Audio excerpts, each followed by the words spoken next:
Well, good evening, everyone. My name is Diana Saavedra. I'm the proud superintendent of El Paso ISD, and I want to welcome you this evening and thank you so much for your time and investment because tonight you are going to be engaging with me as part of the Chapin feeder pattern hopes and listening tours.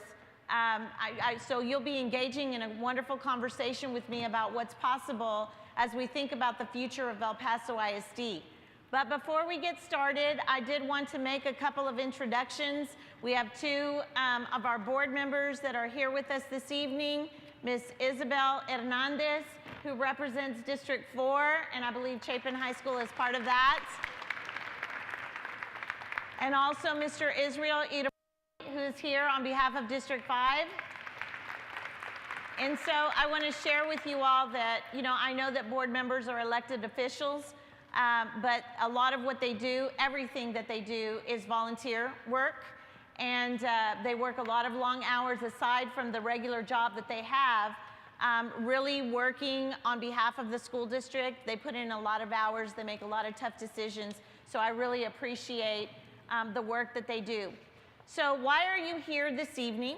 As I said, this is one of 10 listening tours that I'm doing across the school district. And I'm doing listening tours for all 10 feeder patterns. So you're, as I said, here for the Chapin feeder pattern listening tour. And if you'll notice, we've got some of you who are pre-identified stakeholders who are on the floor with me. We also have a number of you who have joined us who are sitting in the gallery, and we've got those of you who are watching at home via live stream, and I will also invite you to participate and engage in the conversation with me. The only thing that you'll need to participate and engage this evening is your phone, an iPad, or a laptop, all right? So if you need one of those, please raise your hand and we'll help you. Those of you in the gallery, all you'll need is your cell phone, and those of you who are listening at home, if you've got an iPad or a tablet, if you've got a laptop or a computer or your phone, we invite you to participate with us as well. So what is this concept of hopes and dreams, and why are we using the words hopes and dreams while we think about engaging in a conversation about what's possible when we think about the future of El Paso ISD?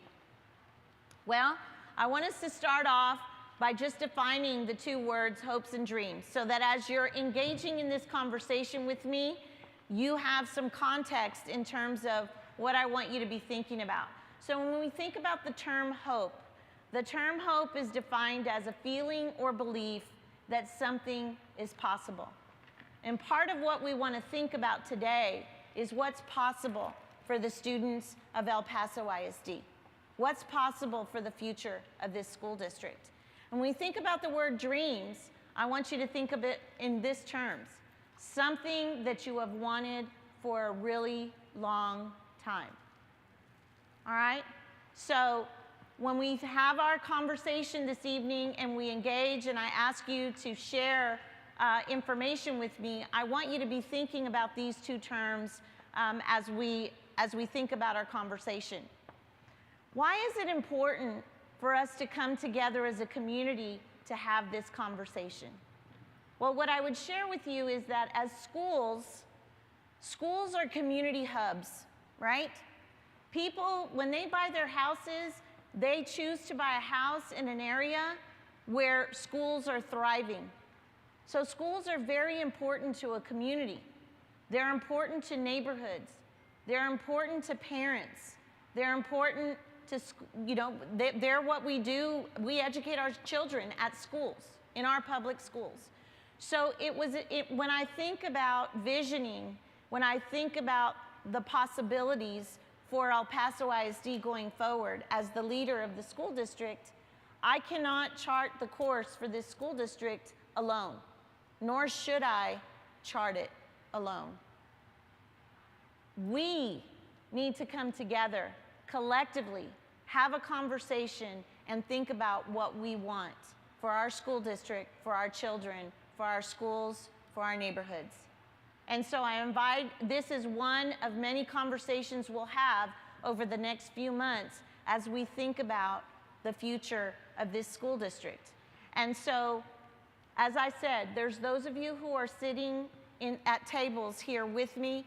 There's those of you who are in the gallery, and there are those of you who are watching live stream, and everyone is going to have an opportunity to participate. But why was it important for me to pre-identify stakeholders? Two reasons. I'm going to share my thought process with you. When principal said, "What do you need from us, Ms. Saavedra? What do you need us to do?" I said, "I need you to do two things. I need you to identify your stakeholders for your schools and make sure that they come to the meeting. That guarantees me attendance, because what we're going to do this evening, I need people to do it. Second, I said, I just need you to show up and listen and learn."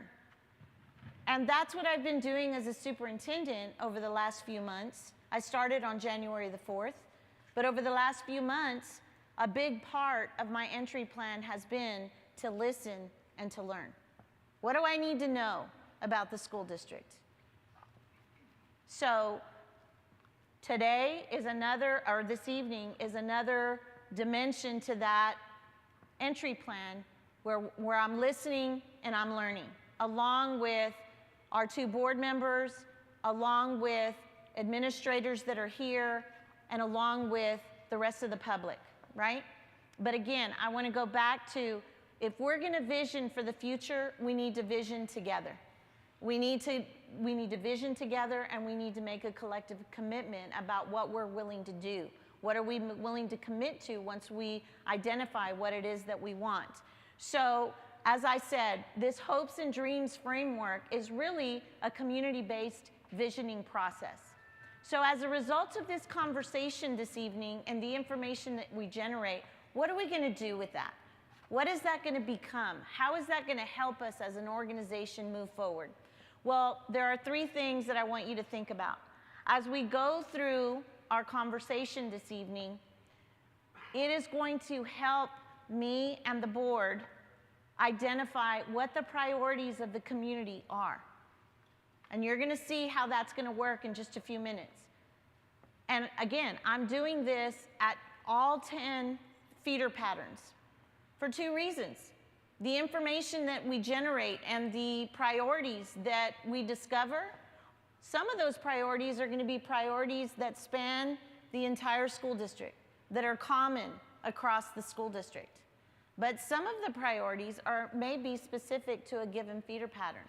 And that also allows us, gives us good information and allows us to develop a plan that differentiates for the needs of a given feeder pattern, right? Because the needs at the Chapin feeder pattern may be different than the needs at the El Paso High School feeder pattern, or the Bowie High School feeder pattern, or the Jefferson Silva High School feeder pattern, right? But there are some things that are going to bubble up to the top in terms of priorities that are pretty common across the entire school district that we can work on collectively.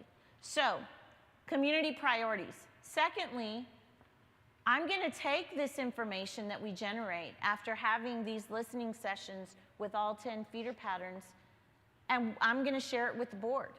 Because as a board of trustees, we will function as a team of 8 to create what I call directional documents, which are a mission. Why do we exist as an organization? A vision. What do we hope to become? Our core beliefs and values. What do we value as an organization? And then goals. What are we trying to accomplish? And how are we going to measure those goals? So that's going to help us determine a strategic plan that's going to chart the course for the next 5 years, 3 to 5 years, right? And then you see something on the screen that says learner profile. Well, what does that mean? Well, what that means is that we all know that we want our children to be academically prepared when they graduate from El Paso ISD, regardless of what high school they graduate from. We want them to be prepared. We want them to be able to compete. But what else do they need beyond academics? What other attributes should we be nurturing in our students that really prepare them to take on the future, that we don't know what that future looks like yet, right? because the future is created so quickly, we don't even know what jobs are going to be out there, you know, in 5 years, right? So what are the attributes, aside from academics, that our students need to be prepared with when they graduate from El Paso ISD? That's what we call a learner profile, right? So as a result of this conversation and others to come, these are the things that we'll collectively come up with and commit to so that we can begin the work of making our school district the best school district in the state of Texas, right? So I started off by sharing with you that there's a number of different stakeholders here, and that's by design too. Because when we think about what's possible for El Paso ISD, when we think about the hopes and dreams that you have for your children, these are the things, I need all voices at the table. So students, what are the hopes and dreams that you have for your future? And what do you want your education to be like? Parents, what are the hopes and dreams that you have for your children? Community members, what do you want for your neighborhoods? What are the hopes and dreams that you have for your neighborhoods? Teachers, what are the hopes and dreams that you have for your students? Because you became an educator for a reason, right? And then collectively, as a school district, what do we want for our district, right? So it was also by design that we have multiple stakeholders being represented, multiple voices being represented at each one of the tables. Those voices are also in the gallery and probably watching and listening at home, right? So again, it's important for us to hear the voices of all as we're thinking about what we want and what we think is possible for the future of our school district. You know, I visit, a big goal of mine for my entry plan is within the first 100 days, I want to visit every campus. And when I visit campuses, I don't just walk the halls. I walk the halls, I talk to students, I go into classrooms, I introduce myself to the teachers, I engage in conversations with the kids in the classroom. I visited Chapin today, and let me just tell you, it was a wonderful visit. I had a great time. We had, I believe, 3 or 4, maybe it was 5 student ambassadors it was a student-led tour. I was very impressed by all 5 of the students. They had wonderful things to say about their high school. And when I walked into classrooms, I asked students, what can you tell me about your school? What should I know about your school? What are you proud of? And I was at Logan earlier during the day, and the students had wonderful things to say about their teachers.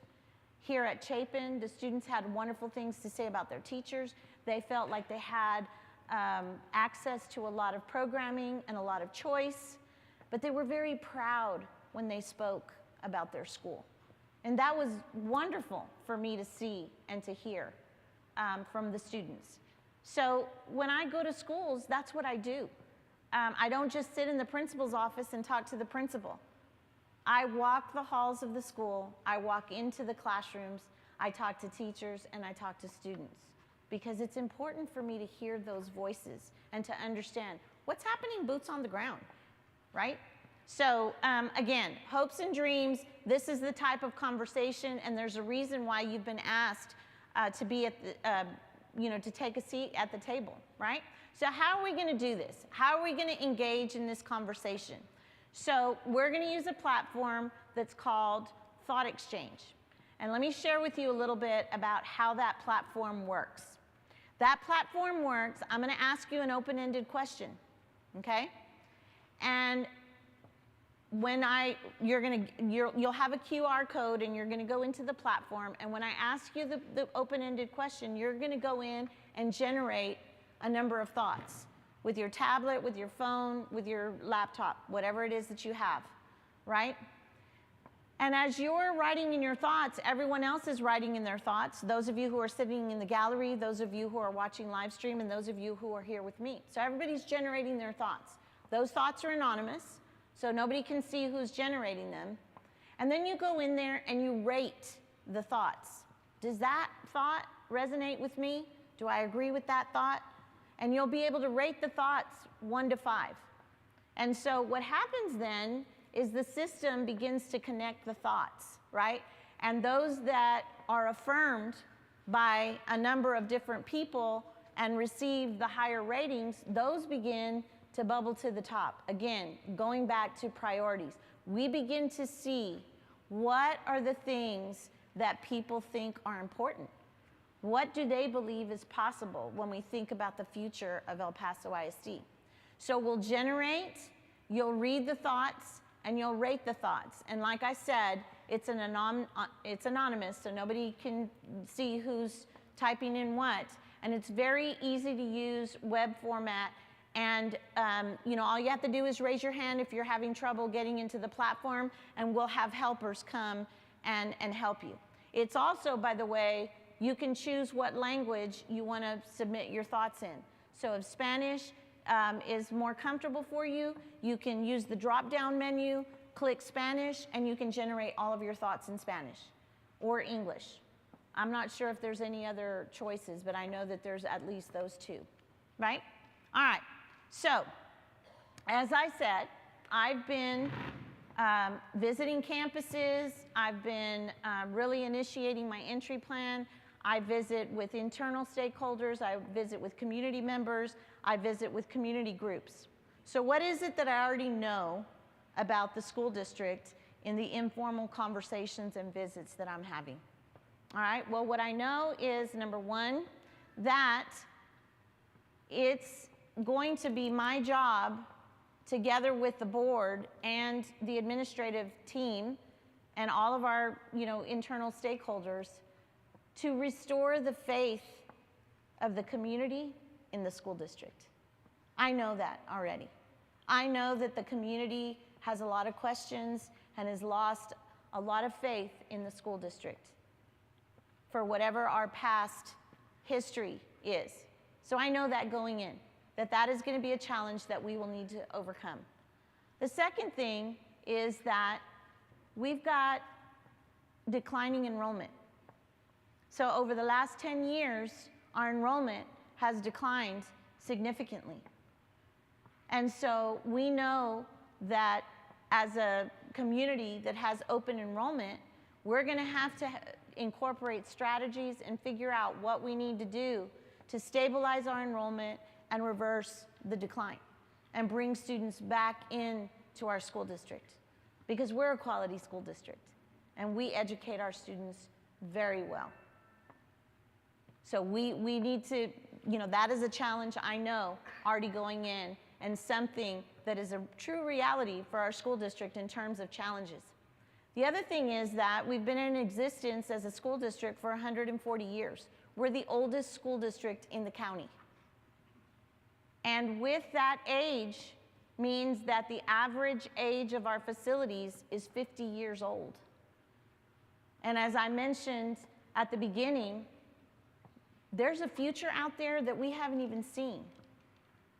And we're preparing our children for that future. And we're educating them for the future. So we need to modernize our facilities so that we're educating all of our children in 21st century learning spaces, right? In spaces that really equip them with the tools that they're going to need to compete beyond El Paso ISD. So modernizing our facilities is something that we are challenged with and something that we're going to need to address. What else? What else do I already know? Well, I also know, in talking to parents, talking to teachers, talking to students, and other community groups, is that we do have quite a heavy emphasis in our school system on assessment. And assessment is important because assessment helps us gather evidence of student learning. And students need feedback, right? But our students also need high quality tier 1 instruction, right? And so I know that high stakes testing is important. We have an accountability system, an A through F accountability system. And we have to recognize that we have accountability measures that we have to meet that the state imposes on us. But that's a minimum expectation. That's not all of what we should be shooting for when we think about the education of our children, because our children deserve more than just to be prepared to be successful on a STAR test. That's important, but again, that's a minimum expectation. We've got to raise that bar, so we've got to de-emphasize some of the practices that we have in place that really gear us towards overemphasizing, high-stakes assessments. So these are some of the things, again, that I already know as I'm visiting with stakeholders and I'm having conversations about where we are as a school district. All right? So in preparation for these 10 feeder pattern listening tours, I sent out a pre-listening session question through the Thought Exchange platform. And in that question, I asked, what conversation should we be having, and what do I need to know as a superintendent? That's what I asked. And I wanted to accomplish two things by sending that out. Number one, I wanted to have people get acclimated to the Thought Exchange system, right? Because if you access the link on the website and on the social media platforms that we push the pre-listening question out on, you go into the Thought Exchange, it asks you the open-ended question, and you can go in there and submit your thoughts. And you can read the thoughts of other people, and you can rate them. Same thing we're going to do tonight, right? And so right now we have, how many, Gustavo? How many? 1,600 responses from the pre-listening question that I sent out the first week of April. All right? So that's great information that I'm getting about what conversation should we be having, and what do I need to know as a superintendent, right? So what are some of the things that came out of the pre-listening question that are bubbling to the top? All right, well, these are the topics that seem to be a priority for the community or for stakeholders who are responding to the pre-listening session. Compensation for our employees is something that is important to people. We've been responding to the pandemic for the last 2 years, and it's taken a toll on the employees in public schools, not only in El Paso, but all over the nation, right? And so our employees are tired. They have, put a lot of their heart and soul because they care about children. And the pandemic has just, posed so many challenges for us. It's also reinvented us as a school system because we know more now than we did then, and it's accelerated us in a lot of ways, but it's also been very challenging for our employees. So as we begin to build a budget for the 22-23 school year, compensation is a high priority, and I'm working very closely with the board, the Business and Finance Office, to develop a balanced budget that also honors our employees and sends a message to them that we value them and their importance, and we could not do the work that we do with children without their contributions. So we're committed to that. Secondly, class size. That is something that has also risen to the top. And so again, class sizes have to be manageable. So number one, we can manage behavior, we can develop a culture of learning, and so that teachers can give adequate feedback to students as part of the learning process. That's important, whether at the secondary level or at the elementary level. At the secondary level, we also use the term class load because our secondary teachers teach more than one class. And so if our secondary teachers have class loads about 150 to 180, that's fairly manageable. Anything over 180 really does not allow them to provide the individual support that students need and the feedback that they need and the attention that they need from their teacher, right? And it also causes communication issues with families, right? Because teachers can't keep up, right? And that's something that came out of one of the listening sessions that we had last week. So class size is important. Curriculum and assessment, I think we talked about that. We want high tier 1 instruction, engaging classrooms where students have opportunities for dialogue, right? And we also need authentic assessment, right? What makes sense? How do we gather evidence of student learning without overly testing our students? Safety and discipline is something that has come up through that pre-listening question. Parents are concerned about the safety of their schools. They want to make sure that they're sending their children to schools where they are not going to get bullied, right? Where there's, where we're exercising restorative practices, that not everything is punitive. And we're, like I said, we're building that culture of learning, a safe place for students to learn, right? And so those are issues that have come up. College and career readiness, obviously, we want our kids to be prepared to compete, whether they decide to go to college, whether they decide to pursue industry certification or a skill, whatever it is that they want to do when they graduate, we want that door of opportunity to be open to them. We don't want students to ever have a door of opportunity closed. We want them to be able to become the best versions of themselves. And then food and nutrition. If our kids are hungry, they're not ready to learn. And so food and nutrition has been something that has come up consistently in every listening session and also through our pre-listening questions. So these are things that I already know. And so before we launch our first thought exchange, I want you to go back to those two terms that we started with, hopes and dreams. And the fact that we're engaging in this conversation so that we can start talking about what's possible for the future. Because I want to shift the conversation from everything that's wrong with the school district, because I know that, to, again, what's possible? What do we want? How are we going to create the future for this school district? All right? So, you guys ready? Because we're about to launch. All right, so today's conversation, like I said, our first thought, the question that you're going to be generating thoughts for are, as you imagine the El Paso ISD of the future, what do you envision is possible for our students? What's possible for the future of our school district, and what's possible for our students? So each one of you has a placemat on your table with a QR code. Those of you who are in the gallery, the QR code is on the screen. Those of you who are watching at home, engage with us by using the QR code on the screen. I think it's tjoin.com, and then you type in the QR code. If you need help, those of you who are here on the floor with me, raise your hand, and we'll help you get into the system. Once you get into the system, choose what language you want to submit your thoughts in, and start generating your thoughts.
Got your phones, use the QR code and start generating your thoughts. Same thing with those of you who are listening and watching at home.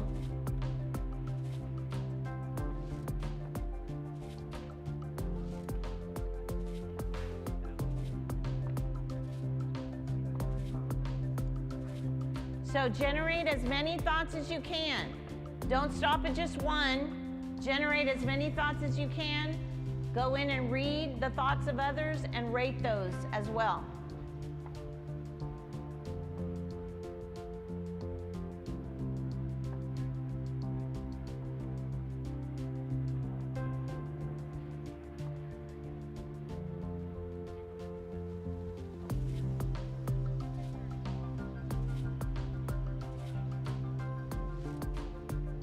I'll get somebody to come help you in just a second.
we're generating thoughts, don't forget to go in and read those thoughts and rate them. Read the thoughts of others and rate those.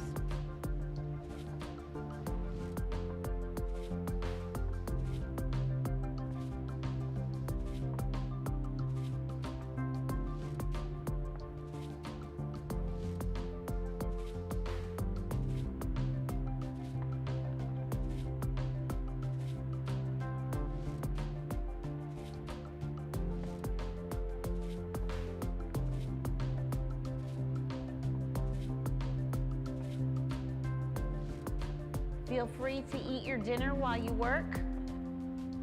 You've got Chick-fil-A boxes at your tables, so feel free to eat while you work.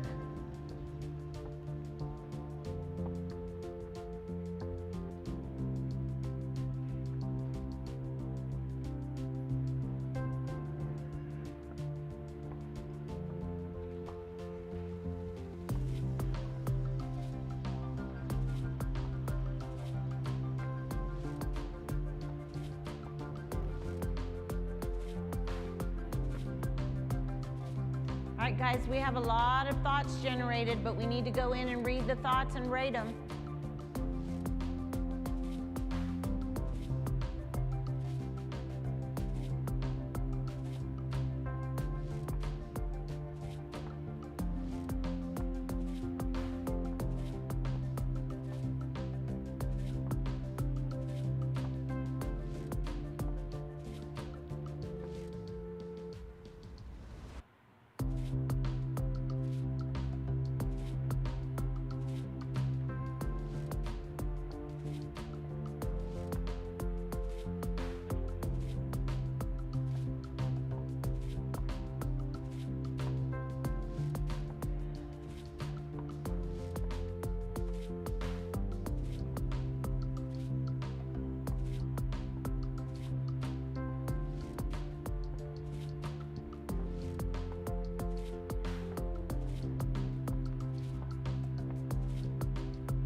Read the thoughts that others are generating and go in and write those. Got a lot of thoughts. We need people to read those thoughts and rate them.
Keep going in and rating those thoughts.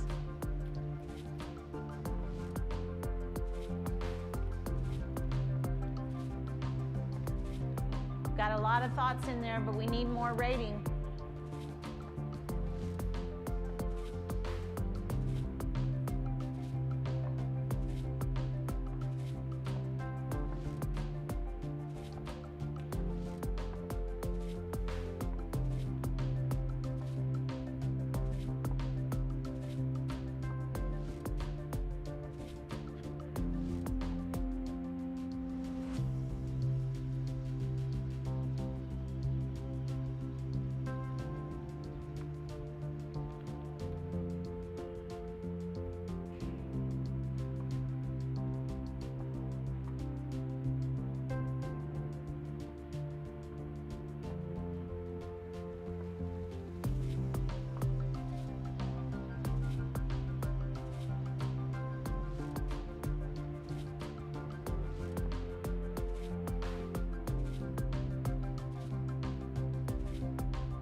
Keep going in and rating those thoughts.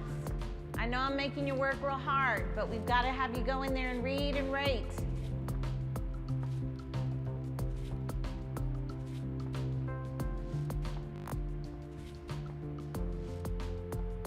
You have about 2 more minutes.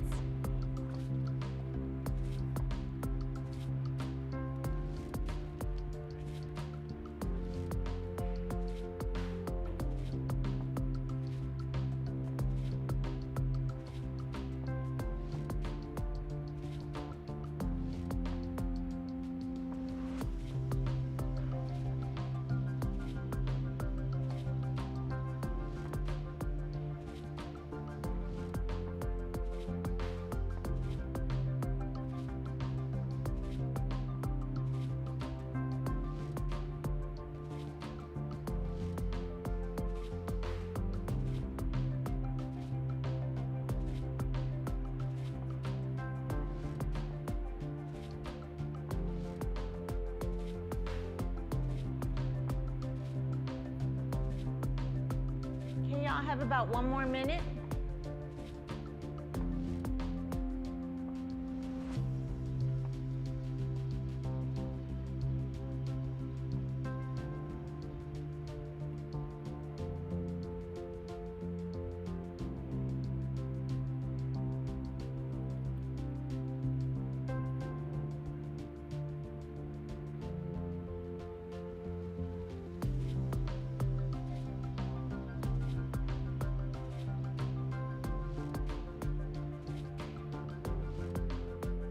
You have about 30 seconds.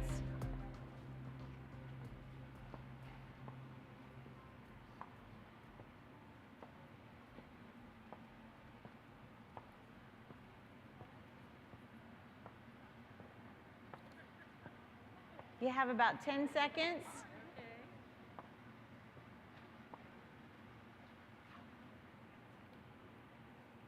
And 5, 4, 3, 2, and 1. All right, if I could have everybody's attention back here. Let's look at some of the information that we generated, and then I'm going to give you all an opportunity to discuss at your tables. So some of the things that I saw, well, first of all, we have 118 participants. We have 189 thoughts that were generated. We have 4,831 ratings, right? And so what are some of the statements that rose to the top? If a thought is rated a 4 or higher, it's a priority, right? So what are some of those that are bubbling to the top? The appreciation of teachers and district employees. How we are enticing quality educators to stay and come to El Paso ISD. I also saw statements about engaging and practical learning experiences for students. I also saw a statement about students being able to compete not only in the El Paso region, but across the state and nationally. So these are some of the ideas that you all are generating in terms of what's possible for the future of our students and what's possible for the future of El Paso ISD. So now's your opportunity as a table to discuss some of the thoughts that were generated. I'm going to give you a few minutes to discuss, and then we'll have some of the stakeholder groups share out some of your thoughts from your discussion at the table. Go ahead. Start discussing.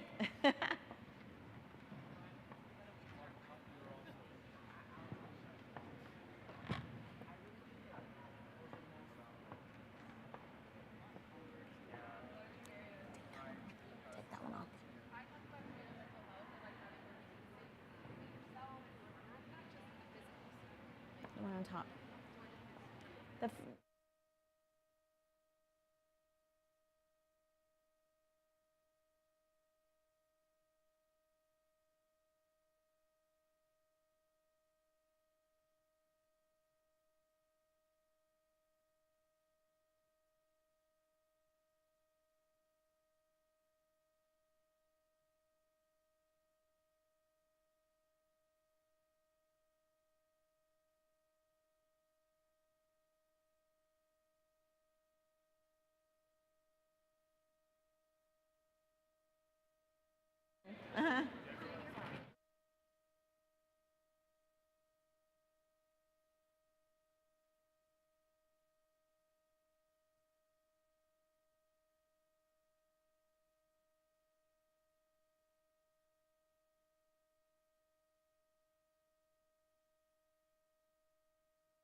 Feel free to discuss with your neighbor. Those of you who are watching at home, discuss at the dinner table. What are some of your thoughts?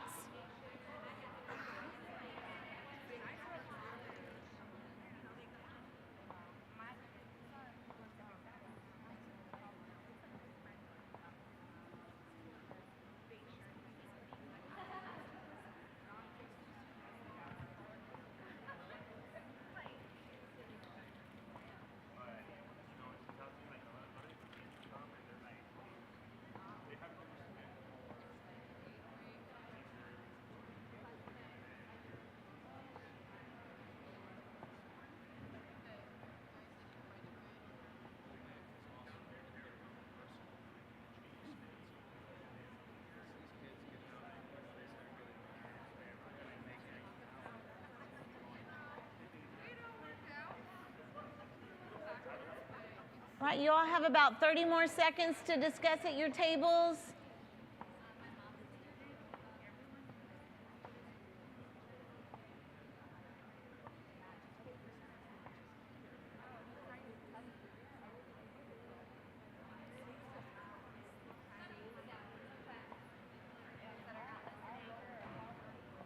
Ten seconds. And 5, 4, 3, 2, and 1. All right. Who are my students in the house? I want all my students that are sitting at tables to stand up. Who are my students in the house? All right. Let's give them a round of applause. Woohoo! First of all, students, I want to thank you all for being here and representing students from across your feeder pattern. As I said, as a superintendent, student voice is very, very important to me. You all are the customer. You're the end user of anything that we create as a school district. So we exist to serve you as students. So that's why I want to hear from you first. So as you all were having discussions at the table, or as you were generating thoughts about what's possible in El Paso ISD when we think about the future, what were some of the things that you all discussed at your table, or maybe some thoughts that were generated that really resonated with you, that you agreed with? Who's going to be my courageous student that's going to go first? All right here. Let's give her a round of applause. Say your name and what school you come from. Hi, my name is Elizabeth Wagner. I'm a senior at Chapin High School, and so we just talked about how at our school we have a good balance of rewarding and being challenged by our teachers and by our faculty. So that's pretty much what we talked about. Okay, so when we think about what is possible in the future, for the future of El Paso ISD, I think what she said is very important. We want a balance of really a lot of positive reinforcement, but we also want to push students and challenge them to become the best versions of themselves, right? I think that was a great way to summarize that. So thank you so much. Let's give her a round of applause for that thought. All right. Where are my middle school students? Do we have any middle school students here? Huh? All right, I've got to have more takers. Come on, students, we can't be shy. Right over here.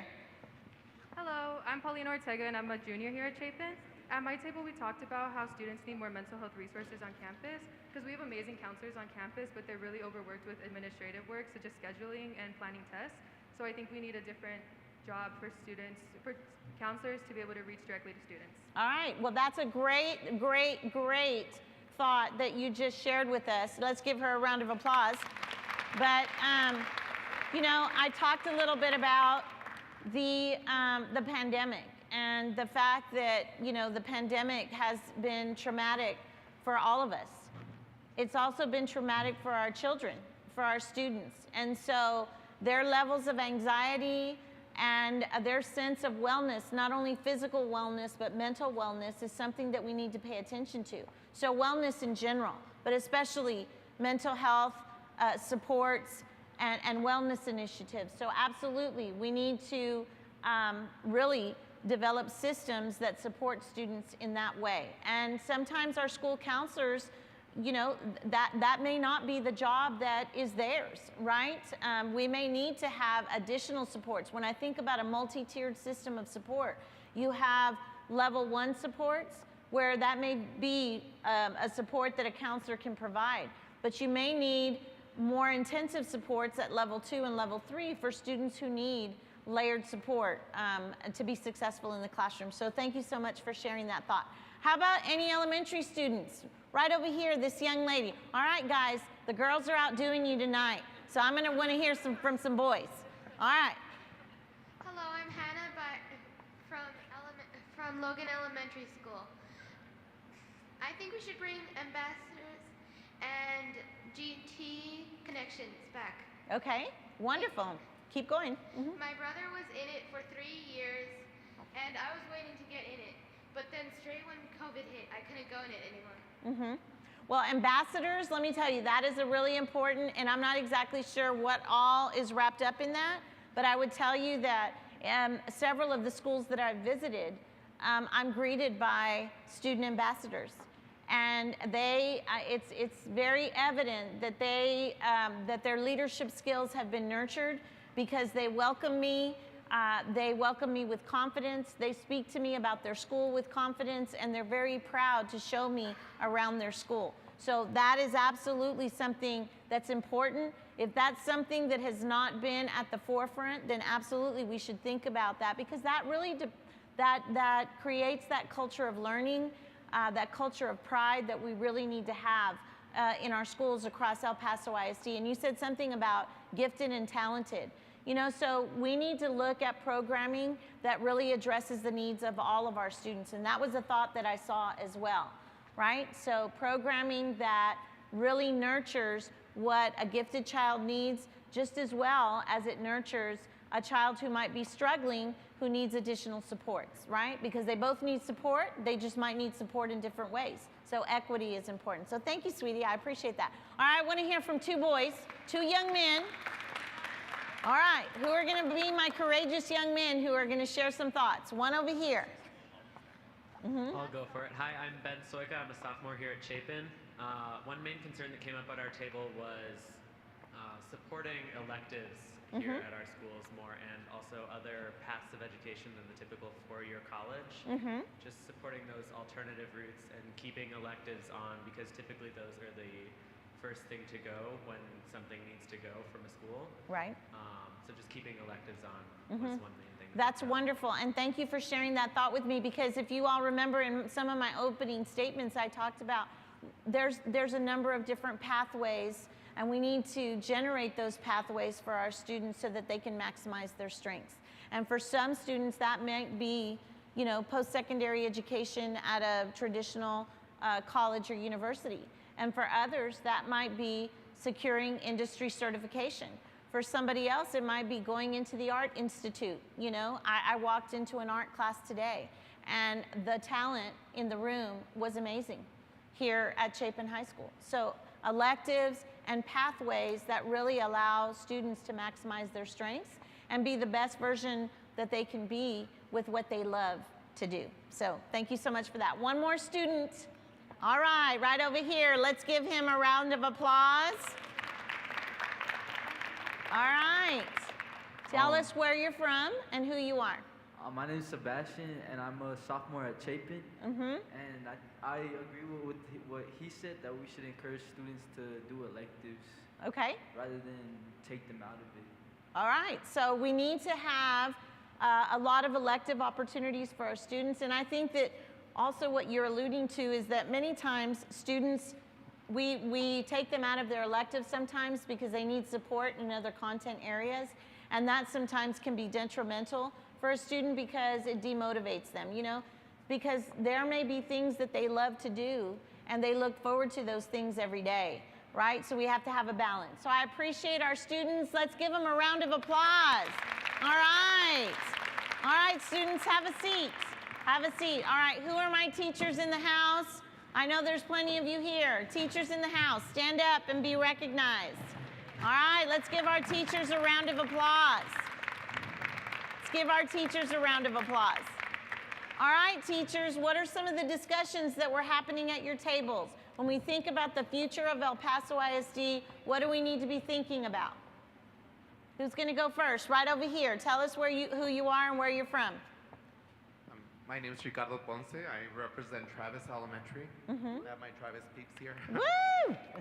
We were discussing holding parents accountable for their children and the loss of education that we receive in the classrooms because of disruptive behavior, either more parent management classes or along those lines, because there's a huge loss of pretty much educational opportunity for groups of students who eventually it's a domino effect of behavior. Right. So behavior and partnership, right? So I'm going to frame it in that way, because I started off this conversation by saying that we all have a responsibility when it comes to educating our children, and we have to be working in partnership together to be the best that we can be for our students. And so I absolutely agree that partnership with parents in the home is very, very important. And behavior, you know, we need to create schools where we're reinforcing the behavior that we want to see, right? And helping students understand that this is what behavior in the classroom looks like, feels like, sounds like, you know? And I know several of you are familiar with positive behavior intervention supports. I was a principal at one point, and we used to take the kids into the cafeteria and we used to show them, this is how you behave in the cafeteria. This is what you do when you need, you know, help. This is what this is if you need to, you know, pick up your trash. We had protocols in the cafeteria, and we spent the first week of school helping the kids understand what those protocols were, right? That's called reinforcing the behavior that you want to see, right? And rewarding the behavior that you want to see. Now, sometimes there's consequences when students don't behave the way they should, right? So thank you for that comment. 2 more comments from teachers. What else can you tell me, teachers, about what we should be thinking about in terms of the future of El Paso ISD? My name is Kim Mitchell, and I'm a teacher here at Chapin, and I'm a product of EPISD. And I would love to see our district have pride.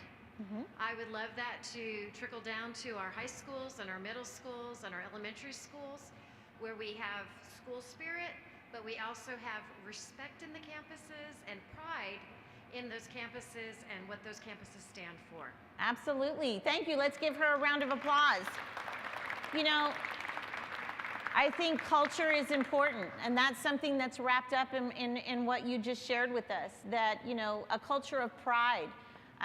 We're proud of our school district. We're proud of our schools. We're proud of our young people and all that they're doing and what they're becoming. And so a sense of pride and you know, having a marketing campaign that goes out there and shares with the public the great work that we're doing, right? As we get on the right track and as we begin to build, you know, a high quality future. So thank you so much. Culture is important. What else? Let's get somebody right in here, somewhere in the middle. All right. Hi, I'm Gigi Laspada, and I represent Powell Elementary. Yay! I think our greatest challenge are these huge gaps that our students have, and that's what we were sharing here. And I think that closing those gaps means creating a community between the students and the teachers, and so having everybody happy to be there, happy to be in that relationship, and having that closeness, and that closeness means having smaller class sizes, as well as keeping teachers competitive, being fair in the way that teachers are getting paid. Right, absolutely. Well, and I'll tell you this, thank you. Let's give her a round of applause, yes. You know, yes, the pandemic has really impacted the learning environment for our children. As I said, you know, our students are anxious. There's a higher level of anxiety. They've had to cope with a lot, just as you all have had to do the same as teachers. It's taken a toll on all of us. And a big part of what we know is that during that time where we were in online learning, it worked for some kids, but it didn't work for a lot of others, right? And parents felt handicapped because they didn't know how to help their children. So a result was, you know, some of our kids have, you know, experienced learning gaps. Those learning gaps are going to take us time to fill, right? Literacy and math those 2 subjects, and it's not that I don't care about others, but those are very foundational content areas that really set our children up for success. So we're really going to have to work smarter.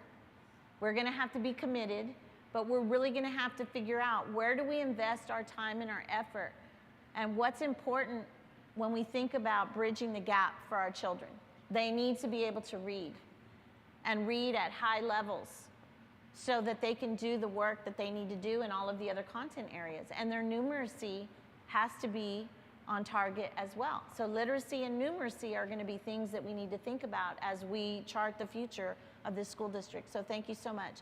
Thank you, teachers. I appreciate your voice. I really appreciate your voice. And I'm going to have other stakeholders in the second round thought exchange share out as well. So we're going to go into our second round thought exchange, all right? So we've just finished generating thoughts about what we think is possible for the future of El Paso ISD. So what's next? Well, now that we've thought about what the future might look like, what is it that we need to commit to doing? What do we need to do? What are some of the things that we need to address in order to make that future a reality? So what actions do we need to take? What things do we need to do? What do we need to address to really make that future a reality? That's your next thought, your next open-ended question. So go in to your, can you put the QR code up on the screen?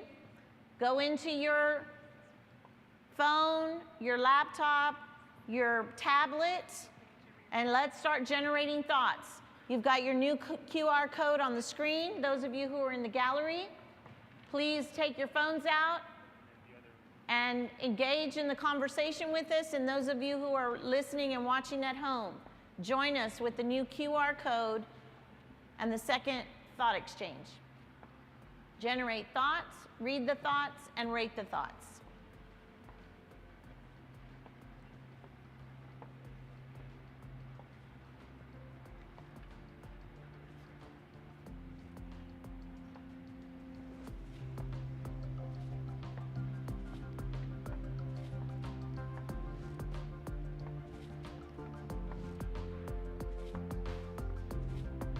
And feel free to eat your dinner while you're generating your thoughts. Do you need some help? Okay.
Generating a lot of thoughts. We have 109 thoughts we need to go in, read, and rate.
generating some great thoughts. Go in, read the thoughts, and rate them.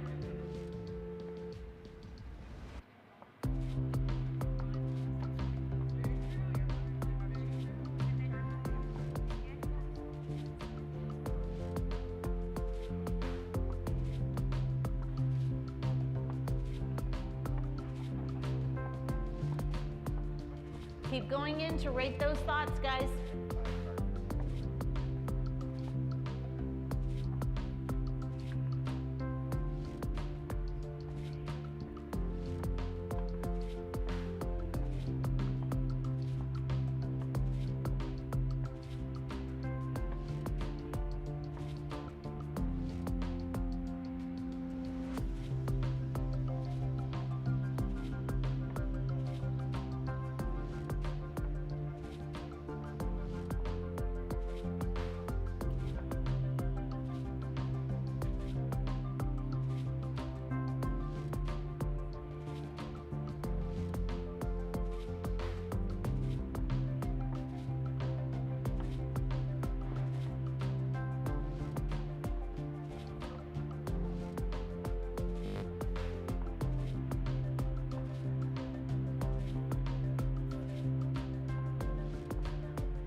Y'all have about 2 more minutes.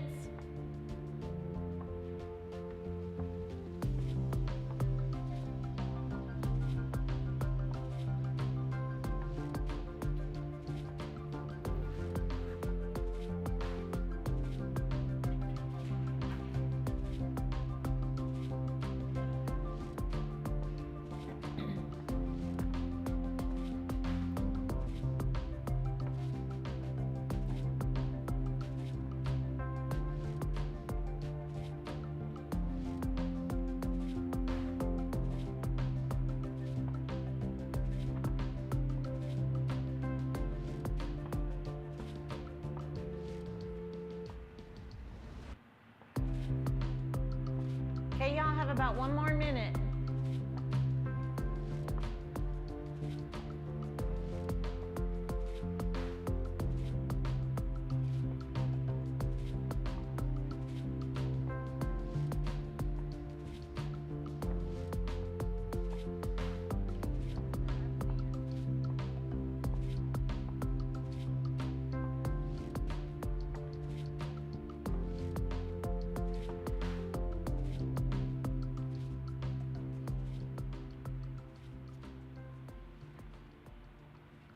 All right, 10 seconds. In 5, 4, 3, 2, 1. All right, let's see, what are some of the thoughts that were generated? Some of the ones that caught my eye were transparency, accountability. And when we say accountability, I think that there's a level of accountability at all levels, right? And I welcome accountability, and I would ask you to hold me accountable, because as the superintendent of the school district, the buck stops with me, right? So there was a comment in there about transparency and making sure that there was, like I said, levels of accountability at all levels. And so please know that I love my job, I love what I do, and I'm committed to the students of this school district. I'm also committed to the employees, because my job is not necessarily only to serve students, but it's also to serve my employees, right? And so yes, absolutely hold me accountable, because it's not only talking the talk, it's walking the walk, right? And that level of commitment comes from all of us, but especially me, because it's my responsibility to execute whatever it is that we say we're going to do going forward, right? So absolutely. So I'm going to give you about 2 minutes to talk at your tables. What is it that we need to do? What actions do we need to take? What is it that we need to address in order to become the El Paso ISD, that we want to become, all right? to make what's possible a reality. So go ahead and talk at your tables for about 2 more minutes, and then we're going to ask some other stakeholder groups to share.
About 30 seconds.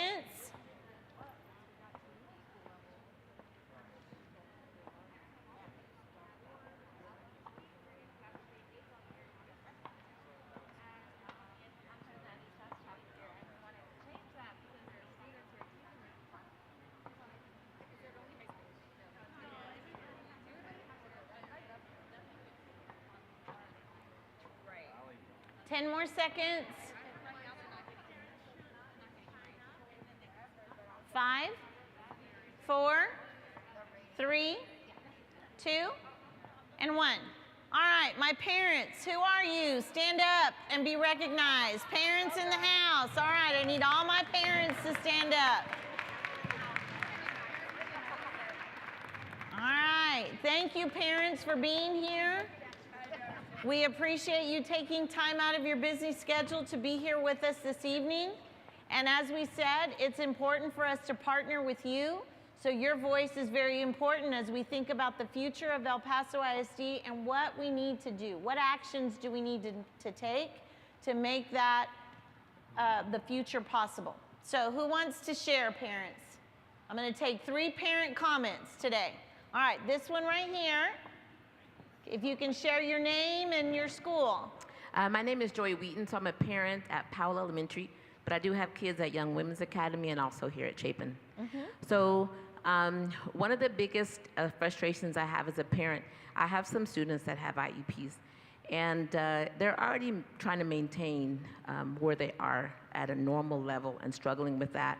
And when we talk about House Bill 45, and every time there's a break, there's always an opportunity for this to squeeze them in and send them on back to school.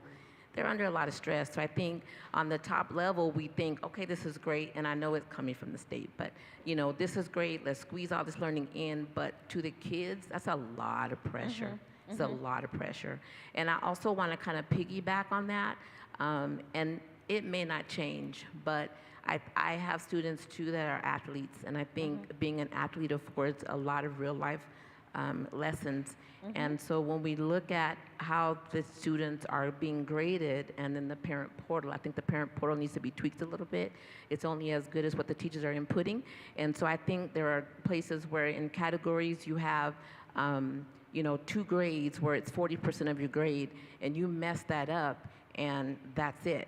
And then you redo something, you're waiting for a teacher to input, but you're waiting for eligibility. There's just a lot of inequality there. I think that needs to be looked at. Well, thank you so much for sharing with us. So I want to kind of summarize. She made 3 big points. She talked about the balance, you know, when we think about bridging the learning gap with our students.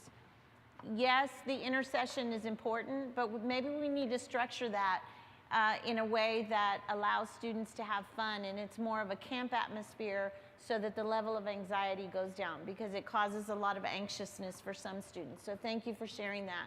The second thing that she talked about was grading, you know, and grading is something that I would say El Paso ISD is not unique in that sense, but grading is probably something that we should have a conversation about as well. So thank you for sharing that with us. Those are two very good insights. So 2 more parents. I'll take one from the middle and then one on this end. Right here.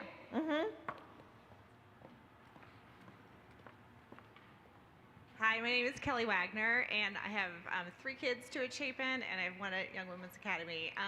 And first off, before I say this, I'm super grateful for every single teacher in this room and anywhere, but one of the things I want to say is I've really noticed a gap in curriculum and education between the AP and pre-AP classes and the regular classes, and I hate that because I feel like not every kid should be taking AP classes, and I feel like every child at every level should be having really great instruction, and I'm not saying that's across the board, but I have really seen a dramatic difference in my kids' AP, pre-AP versus regular instruction. So that was one thing we talked about. So equity in terms of the rigor and the expectations that we have for our students, right? Because we need to push the envelope with our students. Sometimes they don't know what they're capable of. But if we're creating that culture of learning in the classroom and we've got those supportive relationships that we've talked about, then we can push our students and nurture them and help them maximize their strengths. Sometimes they just need a little encouragement and a little bit of support. But rigor not only in pre-AP, but also across the board. So thank you very much. That's a great something for us to address and some actions for us to take to really peel that onion. All right, over here, who's going to share? Right over here. Hi there, my name is Jessica, and I am a parent as well as a staff member at Park Elementary. And we talked a lot about attendance. Now, attendance is extremely important, obviously, right? But there are a couple of things, attendance is state mandated, so there are certain things that can and cannot be excused, and it's very important, I think, to have good communication with the parents.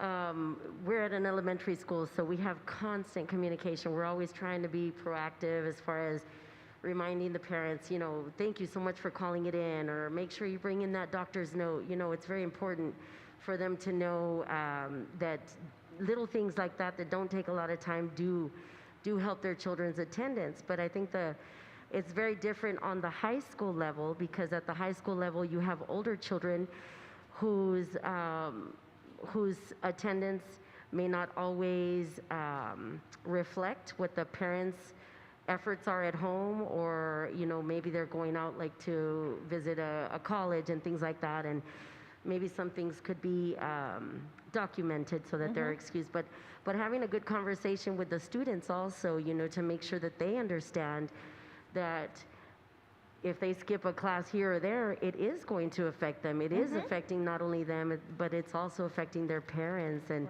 so all around, we talked about attendance and how important it is. Well, and attendance is very important because, you can't learn if you're not in school, right?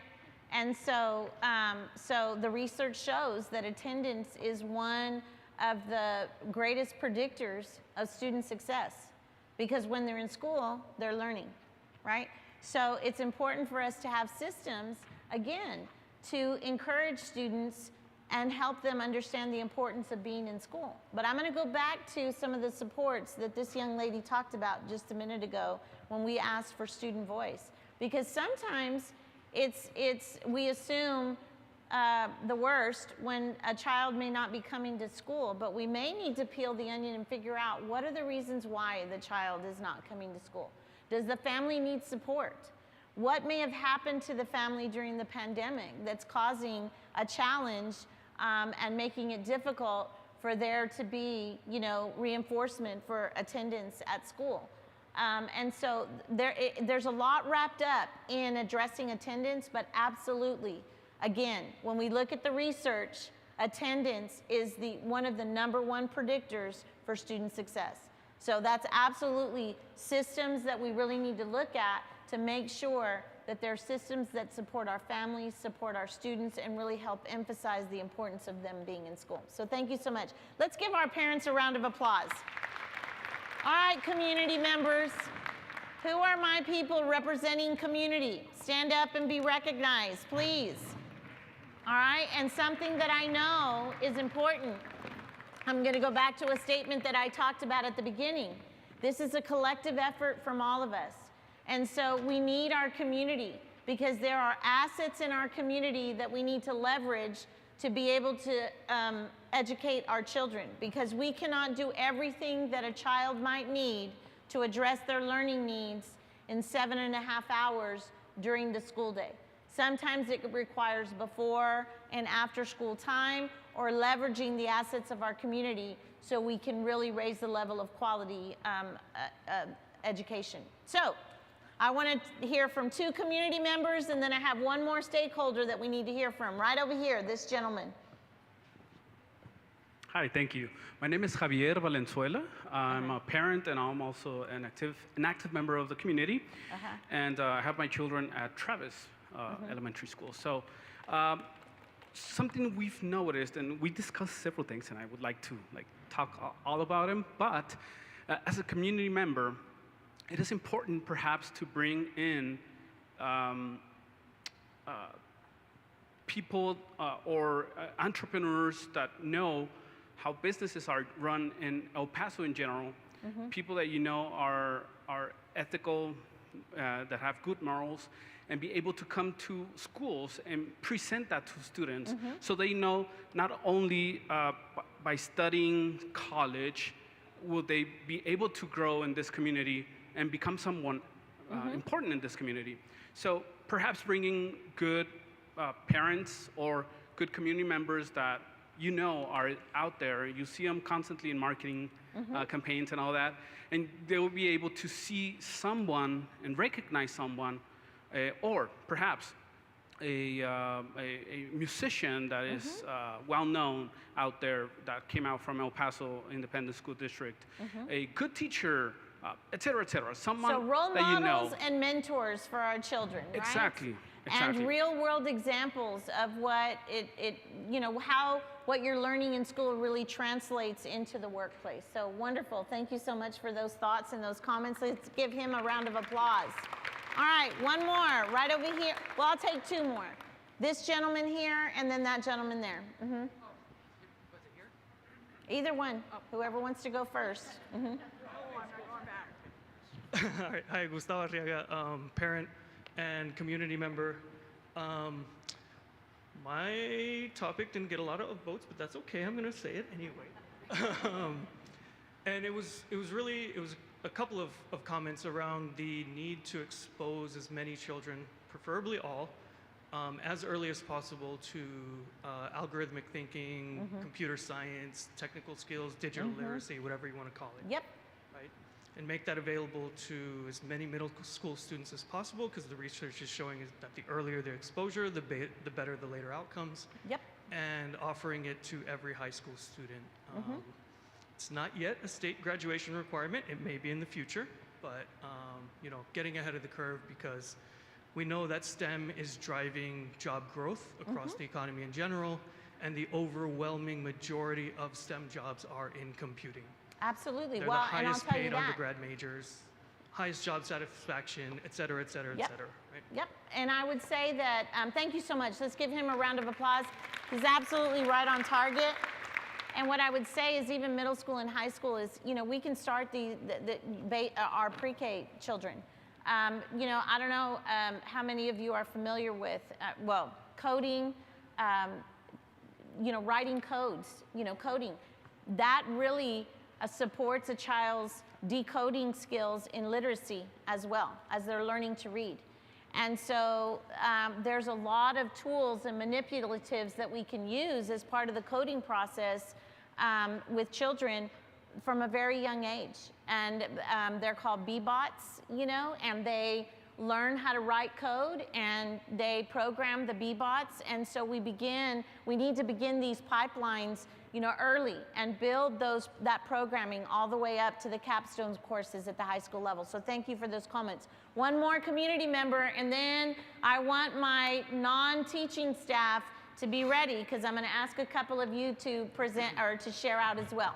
Yes, sir. All right. Good evening. My name is Sergio Lomeli. I am from Hot Shots Photography. We do a lot of the portraits in the elementaries and sports pictures here in Chapin and middle schools and things like that. So one thing that we talked a lot about was accountability. Having accountability from the, like you said, from the top to the principals, to the teachers, to the parents, to the students.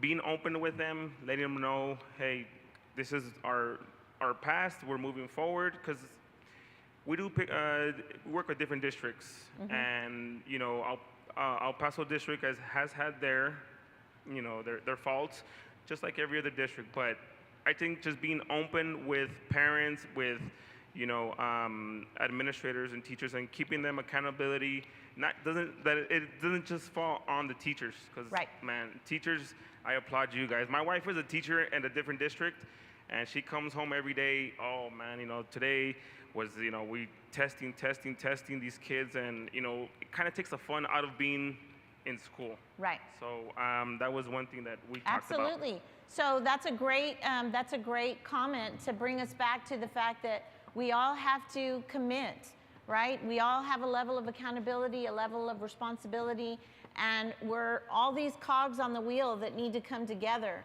in the best interest of our children and our students and their education. So thank you so much for those thoughts. All right, 2, non-instructional or non-teaching staff, if you're here representing your feeder pattern, like a counselor or a custodian or a paraprofessional or a military liaison, stand up and be recognized. Again, it takes us all being part of the process. So I'll take 2 comments from this group. Who wants to share? Who wants to share? Okay, right over here. This young lady. We're the best table. Yes. My name's Mary Luevano. I work at Travis Elementary. I'm the Alpine clerk. I love what I do. I love working with the kids, and we're always looking out what's best for the child. So we, as a community together, there at Travis, we work what's best for the child's needs. Not the parents, it's the child that we're concerned about. Bottom line. Yep. Period. Student first attitude, right? That's a big part of what we want to be and what we want to do in the future, right? It's all about the kids. Thank you so much. One more comment before we close out today, right here. Hi, I'm Maricela Ayers. I am the PEAMS clerk at Park Elementary. And I think we have to go back, and I think a lot of the schools do this already, but we do have to make our schools, each one of them, a welcoming committee, so that we welcome everybody across the board to our schools and make them feel like they're one of us, a family. Absolutely. So with that communication together, we can do it. Absolutely. Well, thank you. Give her a round of applause. And what a great way for us to kind of round out our conversation. That culture of pride, it comes back in that comment. Customer service is important, and our families feeling welcome when they walk into our buildings. That's absolutely important, and absolutely we can do a better job with that as well. So let's kind of round out this conversation. First of all, I want you all to give yourselves a round of applause, and I thank you so much, because our audience at home, our audience in the gallery, and those of you here sitting with me today have done a lot of work really generating some thoughts and thinking about what's possible for the future of El Paso ISD. So what are we going to do with this information, and where does the conversation go from here? First of all, I'm committing to you that we're going to come back to this group. All right, so remember I told you there was 2 reasons why I had pre-identified stakeholders. Number 1, to guarantee attendance and to hear the voices of all of the people who need to be at the table. So we've generated a lot of good ideas, not only here, but from the gallery and from those of you all who are at home.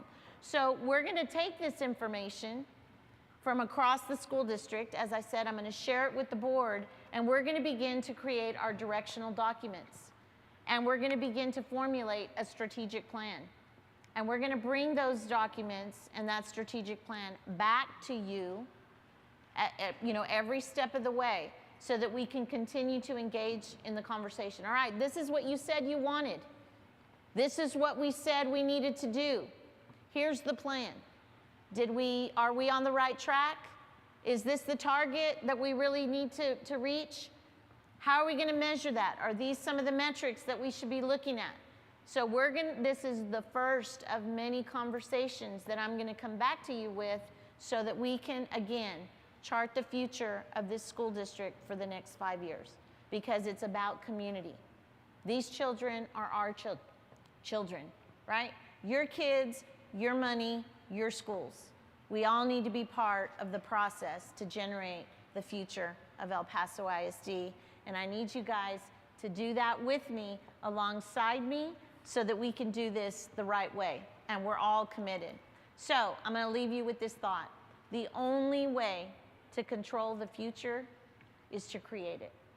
And that's what we started doing today, creating the future for our children.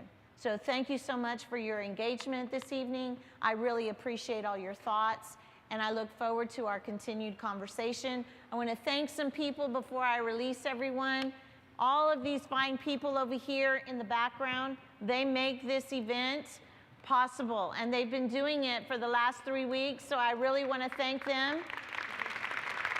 They're a combination of instructional technology people, fine arts department people, our community engagement team, so they've done a stellar job. I also want all of our campus administrators to stand and be recognized. Those of you who are part of the Chapin feeder pattern, can you stand and be recognized? All right. Like I said, I asked them to do 2 things. Get your stakeholders here.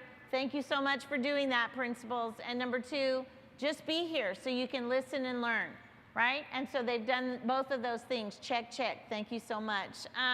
Our assistant superintendents, central office, and executive cabinet, they're here tonight as well. Can you all stand and be recognized? Thank you for being here to listen and learn. And again, our 2 board members, they may still be here. They may have already left, but thank you so much for being here, Isabel and Israel. He may have had to take off.